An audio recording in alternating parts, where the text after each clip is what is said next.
नमस्कार, मी स्वाती. अगदी मनापासून तुमचं स्वागत करत आहे मी माझ्या चॅनलवर. आवरलेलं किचन बघून आपण आपल्या दिवसाची छान सुरुवात करतो. तो पूर्ण दिवस आपला छान राहावा आणि आपल्या घरच्यांचा दिवस देखील छान राहावा याची सुरुवात आपण करतो नाश्त्यापासून. तर आज मी नाश्त्याला बनवत आहे उपमा. तर उपमा बनवण्यासाठी सगळ्यात अगोदर मी रवा घेतलेला आहे 2 वाटी. छोटी 2 वाटी घेतलेला आहे.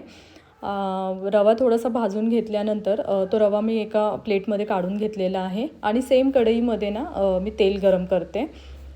2 पळी तेल घेतलेलं आहे. तेल थोडंसं गरम झाल्यानंतर मी फोडणीसाठी घेत आहे थोडीशी चण्याची डाळ आणि त्याच्यानंतर थोडीशी उडदाची डाळ आणि ह्या दोन्ही पण डाळी ना छान तेलामध्ये परतून झाल्या की त्याच्यानंतर मग मी ह्याच्यामध्ये टाकत आहे मोहरी. मोहरी टाकून झाल्यानंतर थोडंसं जिरं आणि जिरं टाकून झाल्यानंतर थोडंसं हिंग ॲड केलेलं आहे.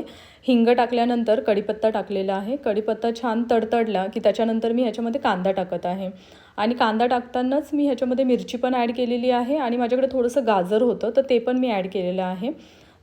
हे आपल्याला ना छान 1-2 मिनटं परतून घ्यायचं आहे. कांदा आपल्याला जास्त लाल नाही होऊ द्यायचा आहे.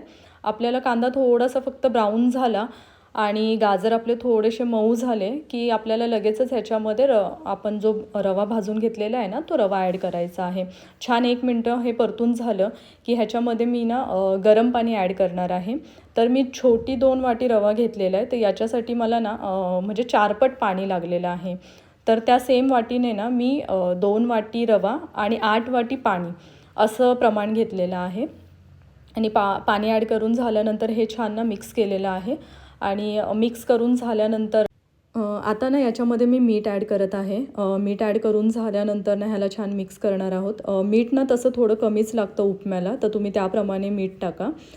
छान मिक्स करून झाल्यानंतर ना याच्यावर आता मी ना कोथिंबीर टाकत आहे. कोथिंबीर ॲड करून झाल्यानंतर 1 मिनटासाठी याला कवर करणार आहे.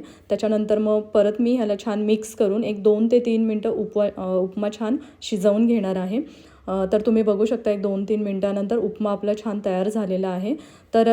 मी जसं बनवलं आहे ना त्या पद्धतीने तुम्ही एकदा उपमा ट्राय करून बघा, तुम्हाला नक्की आवडेल. आपला नाश्ता रेडी आहे. कसा वाटला तुम्हाला आजचा माझा पहिला मिनी ब्लॉग? जर तुम्हाला आवडला असेल तर प्लीज लाईक करा, शेअर करा आणि सबस्क्राईब करा. लवकरच आपण भेटू एक नवीन विषयासोबत. तोपर्यंत काळजी घ्या. थँक्यू.